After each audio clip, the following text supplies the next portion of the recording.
the day to the ones watching this video. I, along with my other classmates, are all final year BTech students at School of Petroleum Technology, Pandit Deen Dayal Petroleum University. The prime focus of this presentation would be to give a brief insight on the topic ERDMP for pipeline laying, where ERDMP stands for Emergency Response and Disaster Management Plan. This presentation is a part of our internal assessment program allotted to us by our esteemed faculties Dr. Anirban Sirkar and Mrs. Namrita Bisht. We thank you for this window of opportunity. So let's begin with this learning session and try to make the most of it. Coming to the aspects that we'll be covering today, firstly, introduction to ERDMP, what it is, where it came from, and what objectives it holds. Then how emergencies are categorized as. After that, we'll talk about the pre-emergency planning, and then what measures should be taken for emergency mitigation and preparedness. Later, we'll look at what should be the response procedures and measures to an emergency. Then we'll discuss about what are the responsibilities of emergency organizations. Further, we'll look into the on-site and off-site emergencies and what could be the recovery procedures and infrastructure for that. Then we'll cover about the what resources are required for controlling an emergency. Then what is the procedure to terminate the emergency. We'll also go through regarding the ERDMP plan for pipelines carrying petroleum products, followed by emergency recovery procedures. We'll study about the amalgamation of ERDMP and NDMP, that is National Disaster Management Plan. Last but not the least, we'll try to understand about the environmental impact of pipeline laying with respect to ERDMP. So what is ERDMP? It is basically the development of an on-site emergency plan to control and avert any disaster scenario that could be anticipated at the facility and yields the consequence of human and property damage. This is required at any workplace, and for oil and gas industry, PNGRB has notified a set of regulations in 2010. So this code of practices is applicable to hydrocarbon processing installations like refineries or LNG regasification centers, also to pipelines carrying natural gas, petroleum or its products, then to oil and gas storage facilities, LNG terminals, bottling stations, CGD network installations, dispensing stations, retail outlets, or also during transportation by road. If we have a little look at the history of disaster management legislation in India, we can clearly see that since the first Factories Act in 1948 till the ERDMP regulations is 2010, we have come a long way.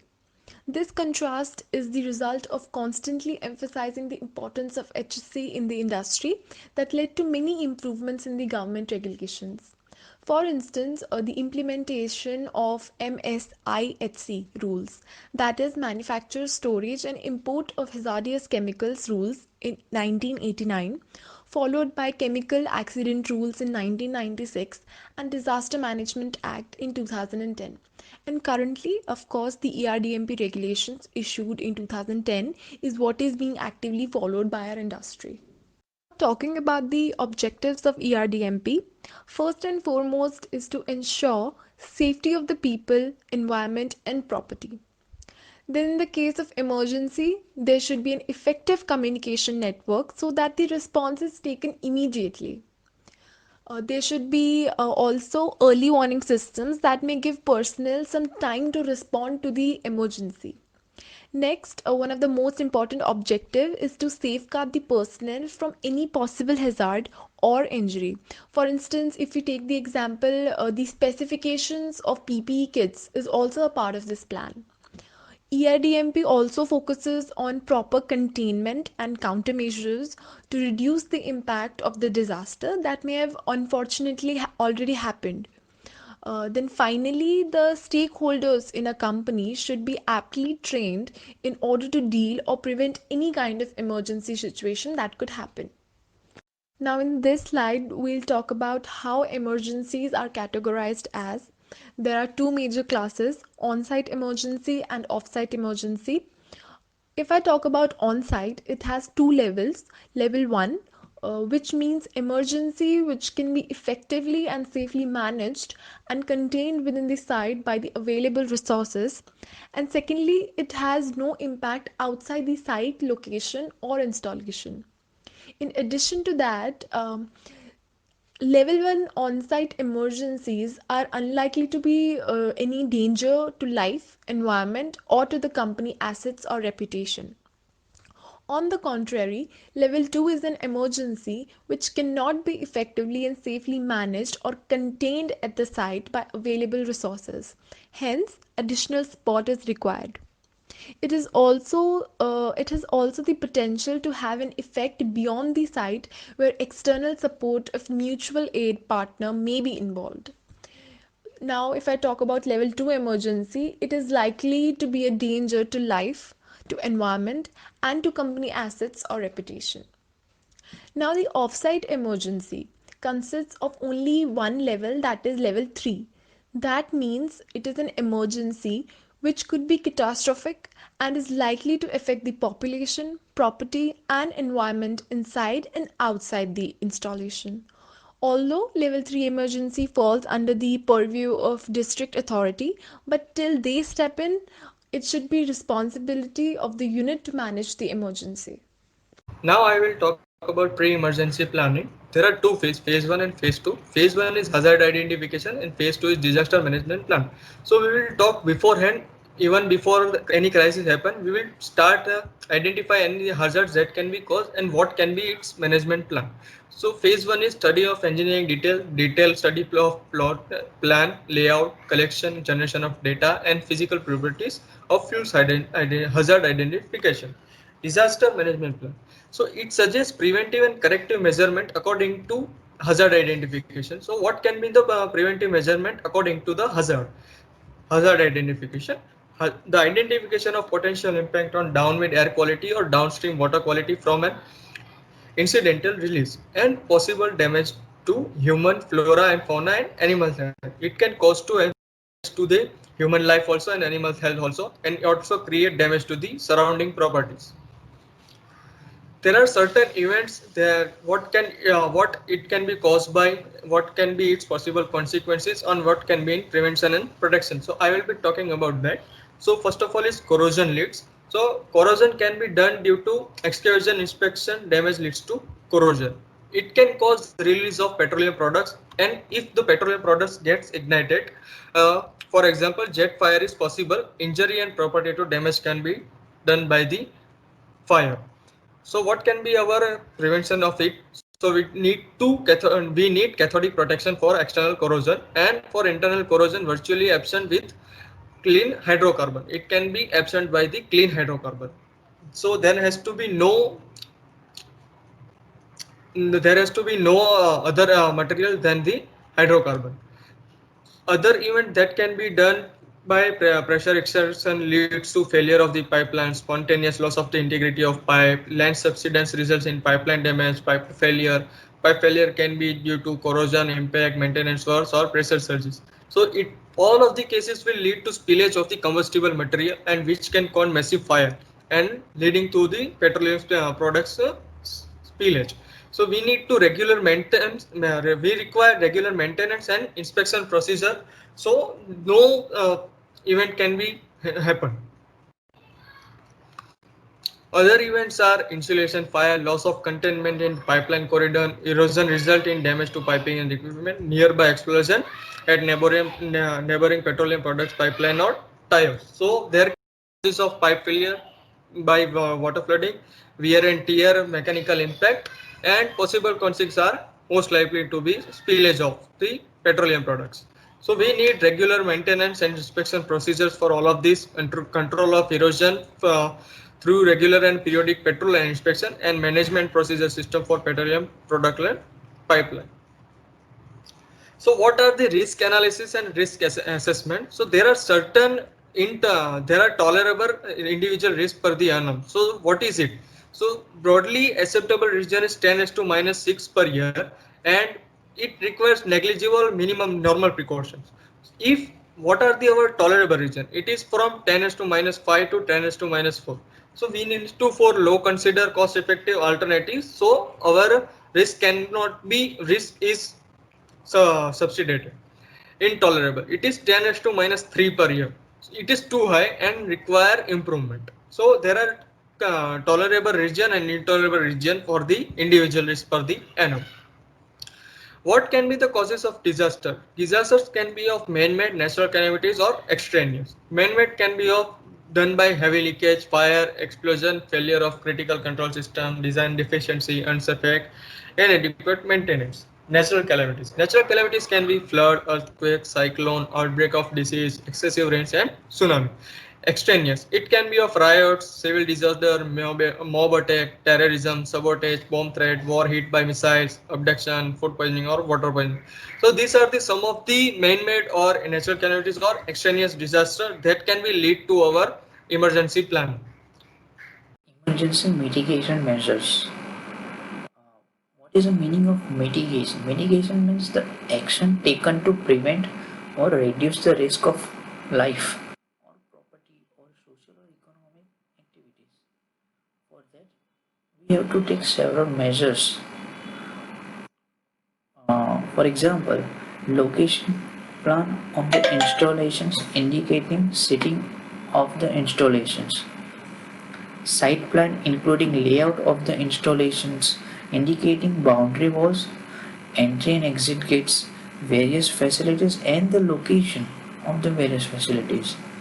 Layout of fire water systems and the firefighting equipment details.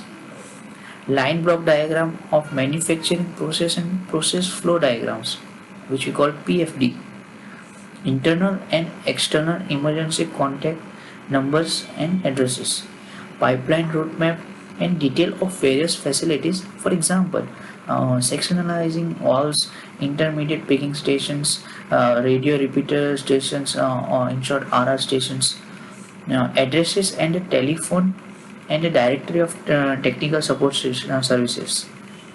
Then there is a security threat plans and the safety management systems. Uh, in next of our emergency response and disaster management plan, there is an emergency preparedness measures. So there are three measures mentioned here. The first one is emergency drills and mock exercises. The sole reason for this is that if we know the theories and if we don't apply in our practical aspects, then it's no use. So for that, the testing and the mock drills for on-site emergency plan shall be carried once in 3 months, and for offshore emergency it should be planned for 12 months. Now it's an ideal case. For each mock drill should be recorded with observation and deficiencies to be rectified within 24 hours. And there is a training. A training shall be imparted to all personnel likely to be involved directly or indirectly to the emergency, including employees, contract workers, transport crews, and security personnel. The third is mutual aid. Mutual aid associates shall conduct regular meetings, develop written plans, and test the effectiveness of their plans by holding the drills. The types of hazards in each installations and firefighting measures, along with routes of transport vehicles carrying petroleum or petroleum products. In next of our ARDMP plan is response, procedures and measures. The first in our response and procedure measures is this zoning and maps. The zones and the maps shall be prepared highlighting the incident prone areas of the unit so that in case of the emergency it serves as a basis for taking the action. The entities shall help District Disaster Management Authority, in short DDMA, in the finalizing the full drawn map of installations. The wind speed and the direction should be recorded with the help of anemometer, and the declaration of offsite emergency should be immediately communicated to DDMA. Second is layout or flow diagram. The detailed layout and the flow diagram for different activities such as product lines, filling system, emergency shutdown system, isolation valves, etc. should be detailed. The important control valve should be highlighted. And the third is main power data. The detail of the main power deputed on shift basis should be given in order to assess the requirement in case of the emergency. Now coming to the responsibilities that are given to the different organizations according to level of emergencies. First level emergencies are managed by site incident controller, which includes support services, administration and communicating coordinator, fire safety and fire team, operation team and technical team. Level 2 emergencies are controlled by chief incident controller, and level 3 emergencies are controlled by offsite incident controller or district magistrate or district authorities. Level 2 and level 3 emergencies includes of police services, fire brigade services, mutual aid, medical services and ambulance, municipal transport rescue team, etc. Infrastructure is the major point for EIDMP. First is Emergency Control Centers or ECC. ECC should be away from the hazardous potential site and it should provide maximum safety to the personnel and these equipments. It is preferred to build a ECC of steel or reinforced concrete to avoid the fire. Second and most important is assembly point. Assembly point should be marked on these zones or maps with clarification, and it should be clearly marked with directional display boards to the path and with fluorescent marking. During an emergency, there should be a responsible person to the assembly point which can take roll call of the people they are reporting. This slide shows the steps that are to be taken before crisis, after crisis and during crisis according to EIDMP plan. Like before crisis, there should be fire protection system checking, mock drills and training. During crisis, there should be evacuation process and reporting of the procedure. After crisis, primary health care and medical services and discussion of the lessons that can be learned from the incident. As well, in offsite EIDMP, before crisis, there should be circulation of do's and don'ts, an emergency warning alert system and like siren and mobile messages. During crisis, medical services, and after crisis, injured people should be taken to the hospital and proper treatment should be given.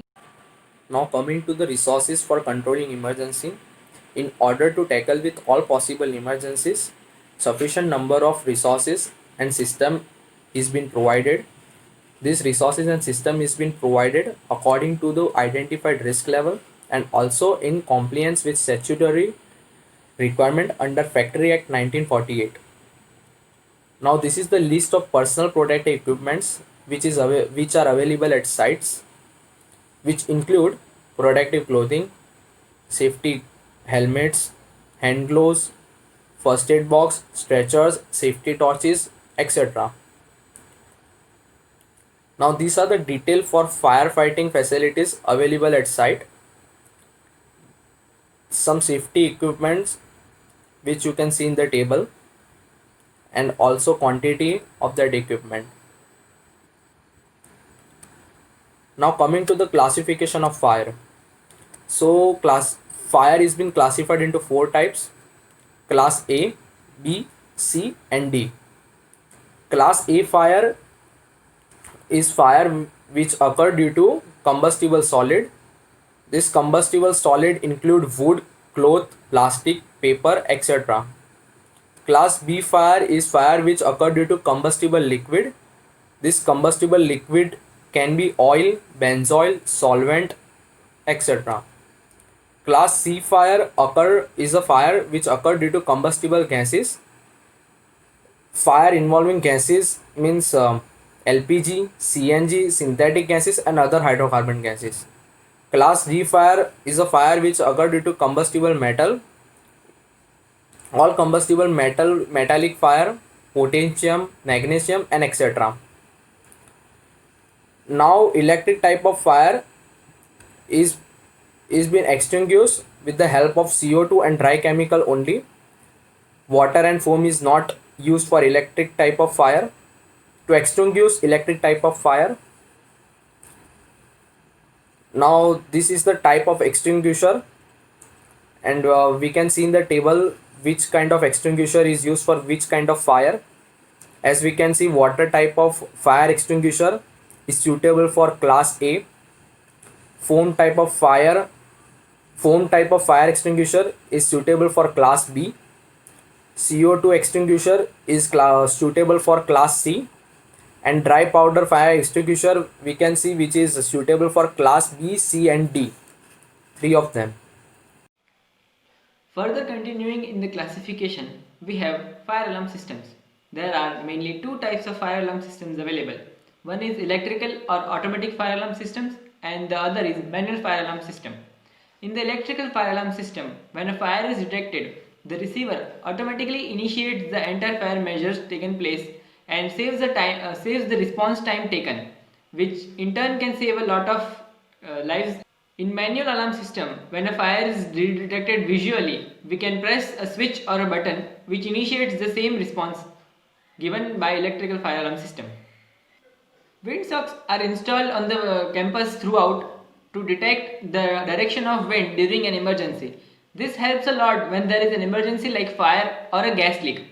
When there is a fire, by seeing the windsocks, we can determine in which direction or area the fire will spread next, or it will the area which are more prone to the fire. In this slide, facilities and systems like hydrant points, water monitors, water cum foam monitor systems are given. In a plant facility, usually there will be hose boxes, first aid fire trolleys, water cum foam monitors, double-headed hydrant points, portable and fixed MEFG to use during a case of emergency. All the systems and facilities described before cause a fire and water network, which helps in mitigating the fire or any other emergency which is taken place at the plant. In many industrial plants and fire-prone areas, there may be restriction to use of mobile phones or any other communication devices.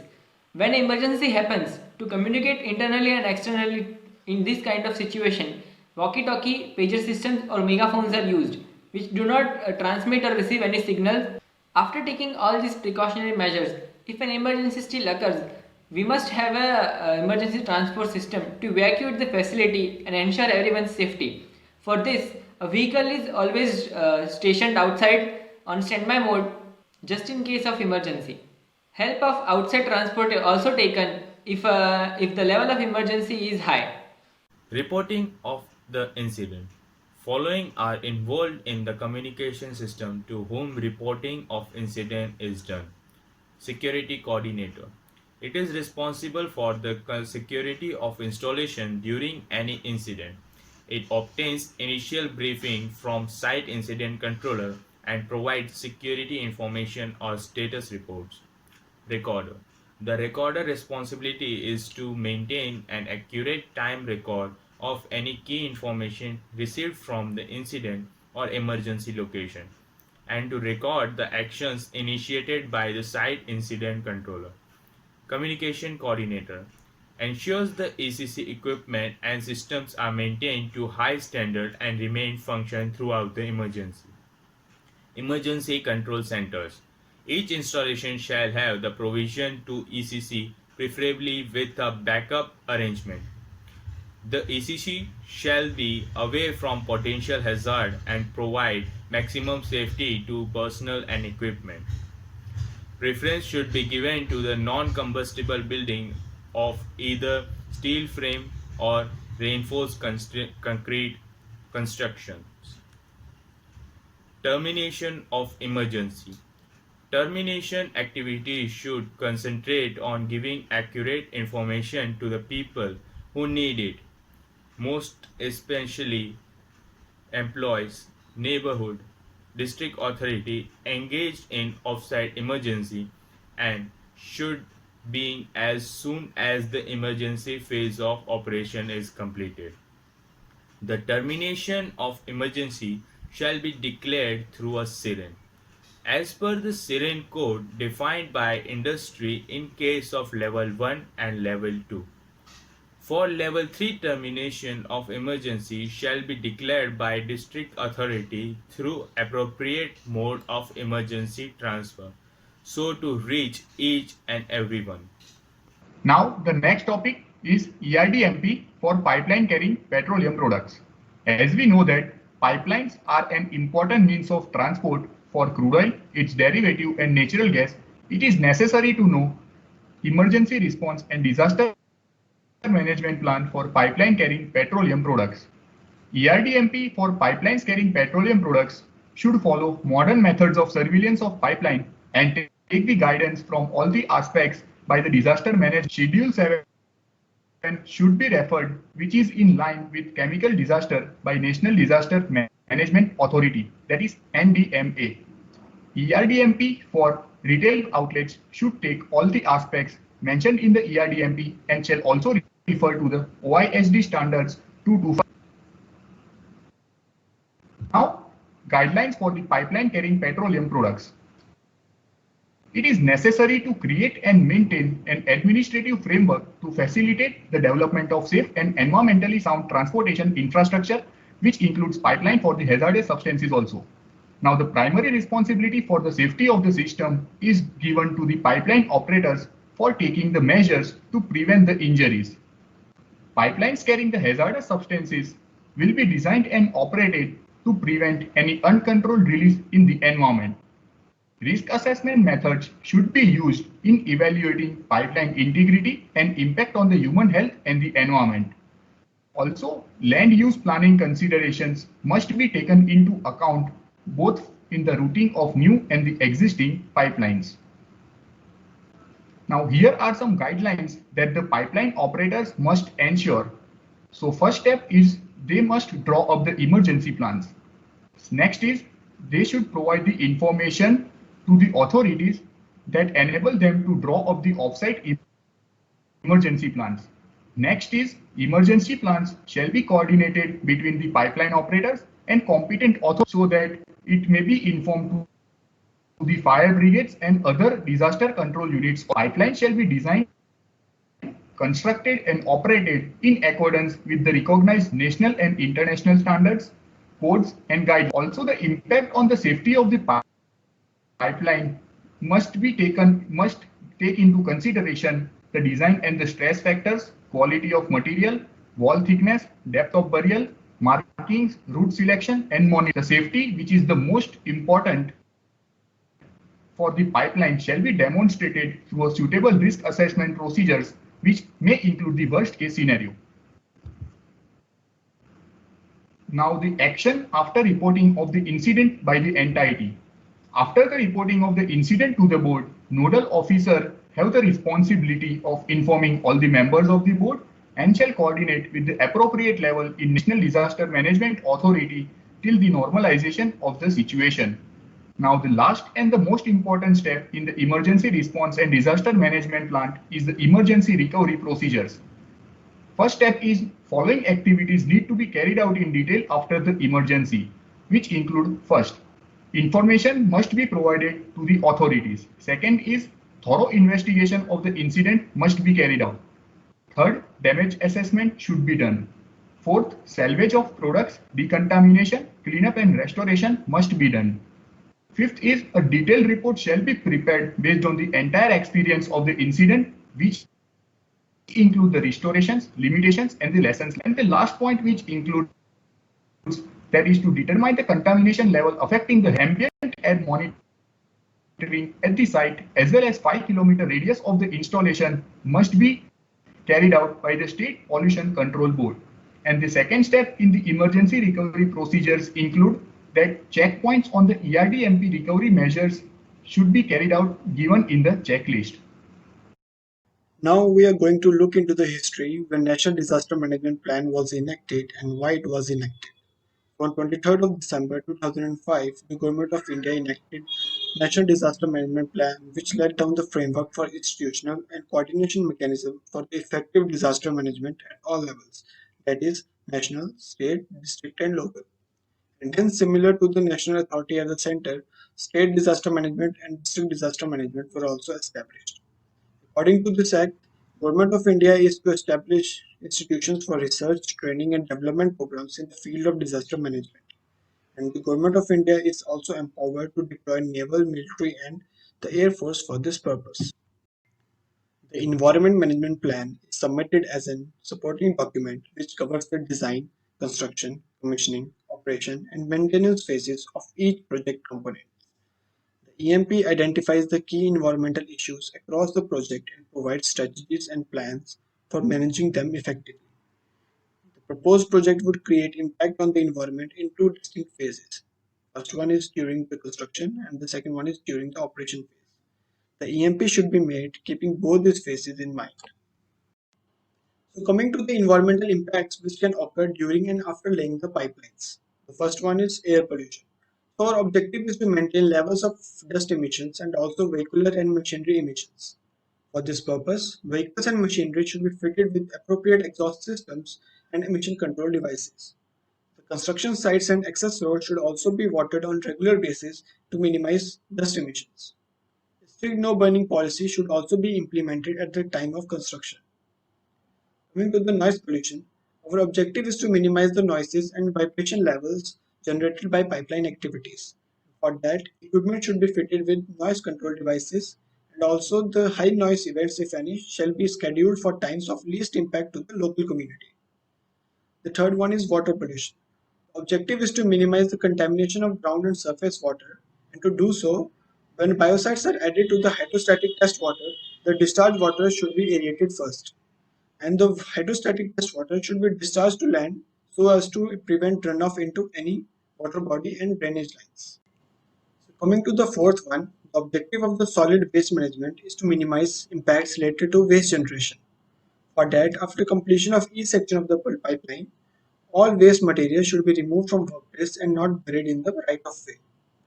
All hazardous waste such as solvents, rust-proofing agents, and primer should be managed in accordance with legislation and industry standards. The objective of soil and topography pollution management is to minimize soil erosion, sedimentation, and trench subsidence.